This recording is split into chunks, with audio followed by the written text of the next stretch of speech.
Ibu, Bapak, Saudara-saudari, rekan-rekan muda dan anak-anakku yang terkasih, Shalom. Salam damai sejahtera bagi para saudara semua. Selamat berjumpa kembali dalam Renungan Harian Katolik. Hari ini, hari Senin, tanggal 18 Mei tahun 2026, merupakan hari Senin dalam masa Paskah yang ke-7. Para saudara, permenungan hari ini mengangkat tema menyeberang dari pengetahuan menuju iman yang mantap. Para saudara, hari ini kita memasuki masa novena Roh Kudus, hari yang keempat. Kita diajak untuk memeriksa dua hal yang mendasar dalam hidup beriman kita. Yang pertama yaitu kuasa Roh Kudus dan kesetiaan damai sejahtera, kesejahteraan damai sejahtera Yesus di tengah badai dunia. Kita dapat belajar dari kisah para rasul dan penginjil Yohanes. Yang pertama, bukan sekedar tahu tetapi mengalami Roh Kudus. Kita belajar dari jemaat di Efesus.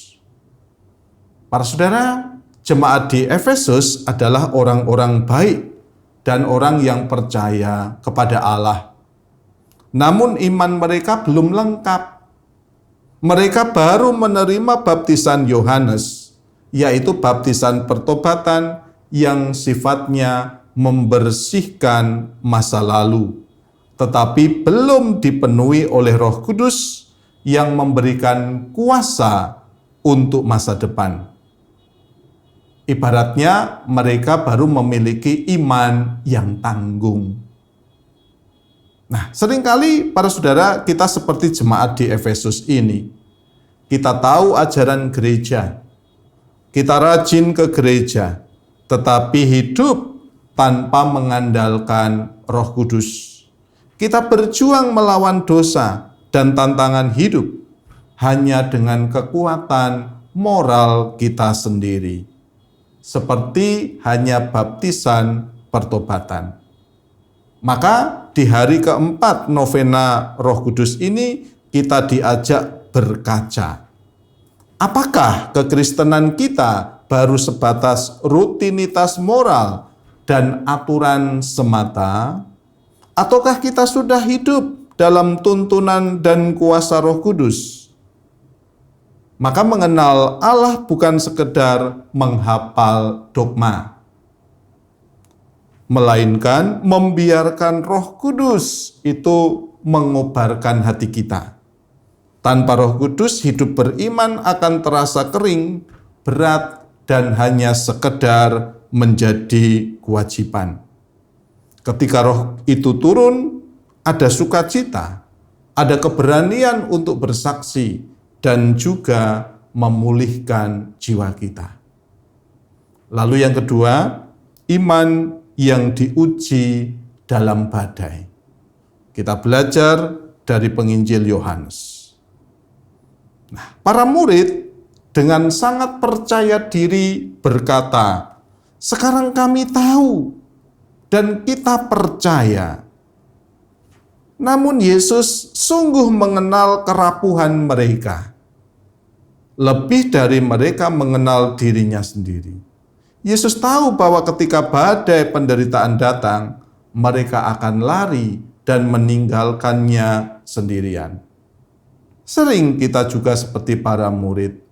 Saat situasi hidup sedang nyaman, sedang tenang, begitu mudah bagi kita berkata, "Tuhan, kami percaya kepadamu." Namun ketika tantangan ekonomi, sakit penyakit, atau keretakan relasi datang menyerang, iman kita goyah dan kita mulai meragukan penyertaannya. Yang ketiga, para saudara, kuatkanlah hatimu, aku telah mengalahkan dunia. Kita belajar dari Yesus. Kalimat terakhir Yesus dalam Injil hari ini adalah, salah satu janji paling indah dan realistis dalam kitab suci. Dalam dunia kamu menderita penganiayaan, tetapi kuatkanlah hatimu, aku telah mengalahkan dunia. Yesus tidak menjanjikan bahwa mengikuti Dia akan membuat hidup kita bebas dari masalah. Tidak.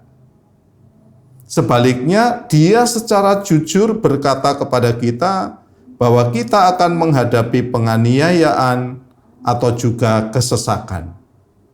Namun, sumber kedamaian kita bukanlah hilangnya badai, melainkan kehadiran Yesus di tengah badai itu.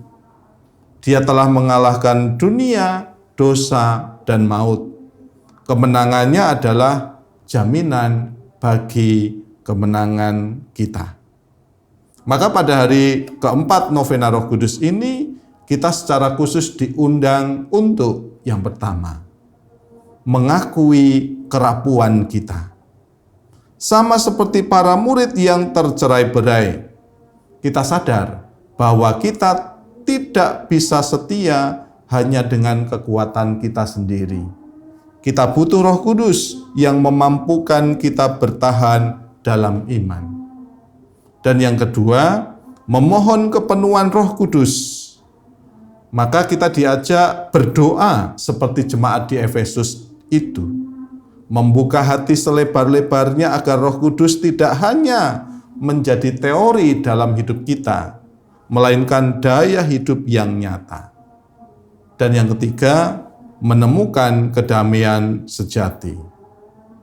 Kedamaian atau shalom yang ditawarkan Yesus tidak bergantung dari situasi di luar, melainkan pada keyakinan batin bahwa Kristus memegang kendali atas seluruh kehidupan kita. Maka dalam penantian akan kedatangan Roh Kudus pada novena ini, kita diajar supaya belajar membuka hati untuk mengalami sukacita bersama dengan Roh Kudus, supaya di tengah badai, di tengah penderitaan masalah hidup, kita bisa kuat bersama dengan Roh itu. Kemuliaan kepada Bapa dan Putera dan Roh Kudus, seperti pada permulaan, sekarang, selalu, dan sepanjang segala abad. Amin.